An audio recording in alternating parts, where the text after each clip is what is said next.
기도하시겠습니다. 사랑과 자비가 충만하신 하나님 아버지, 오늘도 우리의 새벽 단잠을 깨우셔서 말씀 앞에 나오게 하심을 감사드립니다.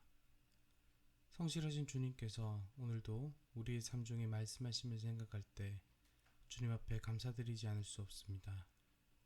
이 시간 겸손한 심령, 갈급한 심령을 주셔서 주님의 말씀을 바라게 하여 주시옵소서.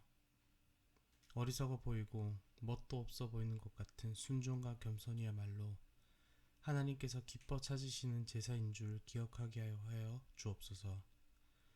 은혜와 진리로서 우리를 깨우쳐 주시고 목자 되신 주의 음성에 귀를 기울이며 꼴을 먹고 마시는 이 시간 되게 하여 주옵소서. 각자의 처소에서 예배하는 모든 소물로의 권속들에게 동일한 말씀의 은혜를 허락하여 주셔서 70주년을 맞이한 이때에 은혜로 하나 될 수 있도록 하여 주옵소서. 이 모든 말씀 예수님의 이름으로 기도합니다. 아멘.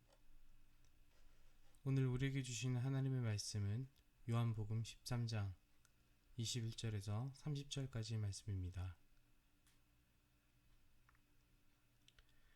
예수께서 이 말씀을 하시고 심령이 괴로워 증언하여 이르시되 내가 진실로 진실로 너희에게 이르노니 너희 중 하나가 나를 팔리라 하시니 제자들이 서로 보며 누구에게 대하여 말씀하시는지 의심하더라. 예수의 제자 중 하나 곧 그가 사랑하시는 자가 예수의 품에 의지하여 누웠는지라.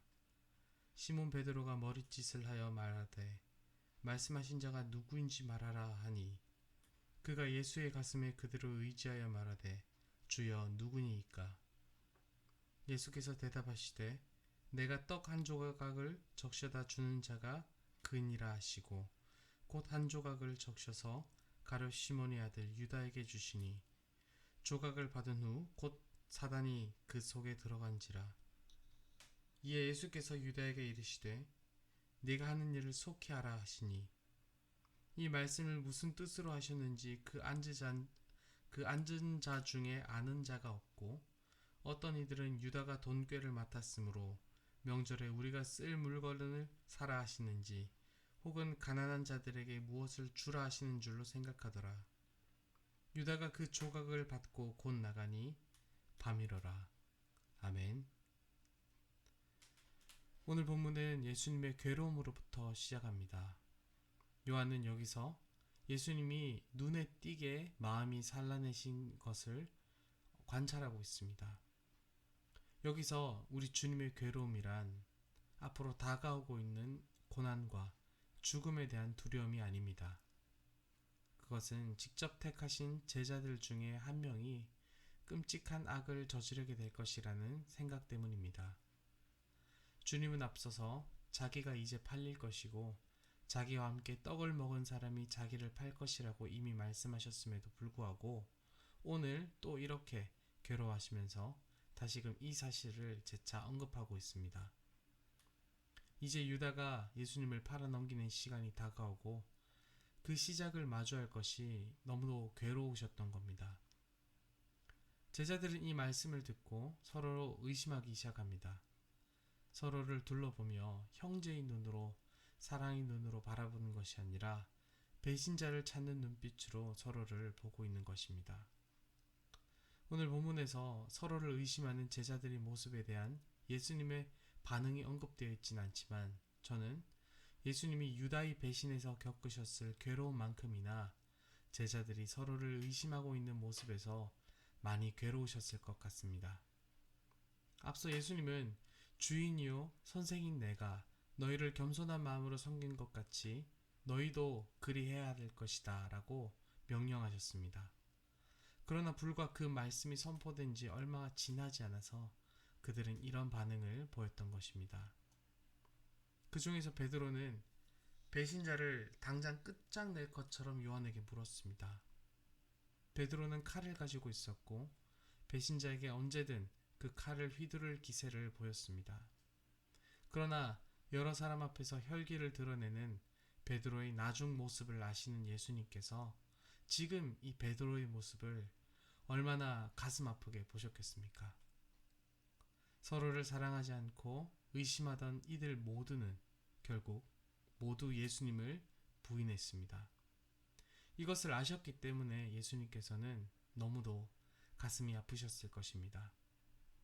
그런데 예수님은 이런 분위기 속에서도 유다를 보호하셨습니다. 예수님은 오늘 본문에 유다에게 빵을 찢어 주셨습니다. 마태복음과 누가복음에는 오늘 본문에 나와 있는 것처럼 빵을 찍어주는 자가 그다라는 이 언급이 없습니다. 예수님께서는 다만 물어온 요한에게 이렇게 말씀하셨고 요한은 이를 기록했던 것입니다. 요한은 다만 이 답을 듣고도 이것이 답인지를 이해할 수 없었습니다. 왜냐하면 잔치에서 이 빵을 찢어준다는 것은 관심과 애정의 표시이기 때문입니다. 배신자를 색출하자는 이런 분위기 속에서 유다에게 빵을 찢어주셨다는 것은 제자들에게 유다는 배신자가 아니다 라는 메시지처럼 보일 수 있었기 때문입니다. 이런 예수님의 행동은 유다에게 회개의 마지막 기회를 주신 것이었습니다. 예수님은 유다를 끝까지 사랑하셨습니다. 여기서 우리는 생각해 볼 점을 발견할 수 있습니다. 주님은 끝까지 사랑하신다는 것입니다. 찢어지는 마음, 무너지는 마음을 붙잡고 미워하지 않으시고 끝까지 사랑하시려 배신자를 감싸신 예수님을 우리는 오늘 본문을 통해서 봅니다. 오늘 요한은 그때 그 현장에서 들은 예수님의 음성, 내가 끝까지 유다를 사랑한다 라는 이 말씀을 지금 증언하고 있는 것입니다. 하나님의 사랑을 이해할 수 없고 하나님의 택하심에 대해서 냉혹하다는 비난을 일삼는 수많은 사람들이 있습니다. 이 사람들이 오늘 본문을 통해 보아야 될 것이 있습니다. 바로 예수님은 모든 것을 알고도 끝까지 사랑하셨고 끝까지 기회를 주셨다는 것입니다. 또한 믿음이 있노라 생각하는 사람들도 오늘 본문을 통해 볼 것이 있습니다. 바로 끝까지 사랑하시고 포기하지 않으신 주님의 사랑 덕분에 오늘날 그 믿음이라는 것이 존재할 수 있었다는 것입니다. 사랑하는 여러분, 마지막까지 기회를 주시는 주님을 바라보십시오. 주님의 사랑은 끝이 없습니다. 지금 이 순간이 우리를 사랑하시며 붙드시는 예수님을 바라보시고 그분이 내미는 손을 붙잡는 시간 되시길 간절히 소원합니다. 27절을 보시겠습니다. 조각을 받은 후 곧 사탄이 그 속에 들어간지라. 예수님이 건네신 마지막 사랑, 마지막 기회에도 불구하고 사단이 유다를 사로잡았습니다. 그것은 예수님의 말씀이 예수님의 사랑이 사단보다 약해서가 아니었습니다. 그것은 전적으로 유다의 결단이었습니다. 유다는 주님의 사랑을 받고도 주님의 말씀을 듣고도 그 마음을 완고하게 했고 결국 그 자신을 사탄에게 내주었던 것입니다. 여기서 알게 되는 것은 주님의 사랑을 받고도 말씀을 듣고도 죄를 짓기로 결단하면 주님의 소유가 아니라 사탄의 소유가 된다는 것입니다. 자기 자신을 죄와 사탄에게 내어주는 것, 가만히 보고 있는 것은 무엇입니까? 죄를 짓는 것이고 죄인이 되어도 좋다고 생각하는 것이고 죄인이 되기로 결단하는 것과 다를 바 없습니다. 이런 위험은 신앙생활을 나름대로 오래 했다거나 아니면 스스로의 신앙에 자부심이 있다거나 혹은 내가 말씀을 많이 안다라고 생각한다든지 헌신도 많이 하는 분들에게 찾아오는 경향이 있습니다. 더욱 구체적으로 말씀드리자면 말씀에 굴복하지 않는 그 나름의 완악함을 가지고 있는 사람들일수록 더욱더 그러합니다. 에이, 죄를 짓기로 결단하는 사람이 어디 있어? 라고 생각할 수 있습니다. 자기는 충분히 생각도 있고 기준도 있어서 쉽게 그렇게 무너지지 않는다 자부하는 것입니다. 그러나 어느 순간부터 죄에 대한 위기감이 없어지고 될 대로 되라는 식으로 혹은 합리화를 하는 식으로 자기 자신을 잘못 가운데 방임하면 죄에 자기 자신을 내어주는 것입니다. 나중에 유다를 한번 보십시오. 예수님을 팔고 난 이후에야 자기가 무슨 짓을 했는지를 깨닫게 되지를 않습니까? 사랑하는 여러분, 저는 오늘 저와 여러분이 주님의 사랑 앞에서, 주님의 겸손 앞에서 자기의 의를 세운다는 것이 얼마나 부끄러운 일인지 돌아보는 은혜가 있기를 소원합니다. 사랑하는 여러분, 주님의 말씀 앞에 그 마음의 완악함을 내려놓으십시오.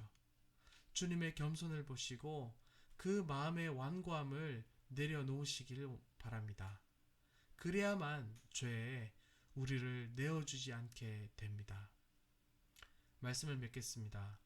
예수님은 끝까지 사랑하시지만 그 사랑을 받지 않기로 결단하면 즉시로 분리시키십니다. 27절 그 다음 단락을 보시겠습니다.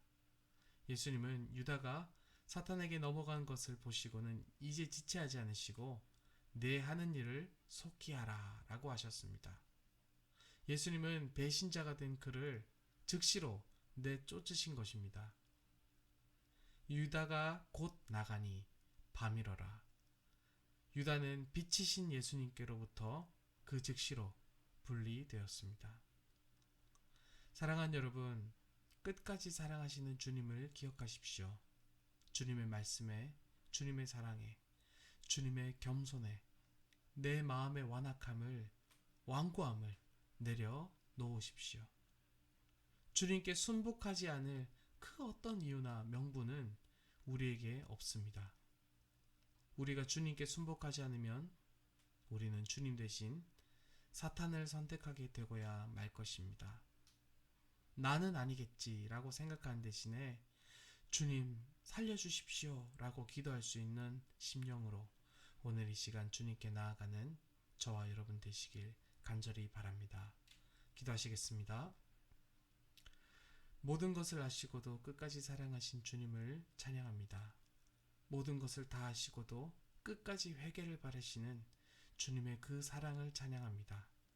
주님, 주님의 사랑에, 주님의 말씀에 순복하지 않는 우리 마음의 완악함과 완고함을 생각합니다.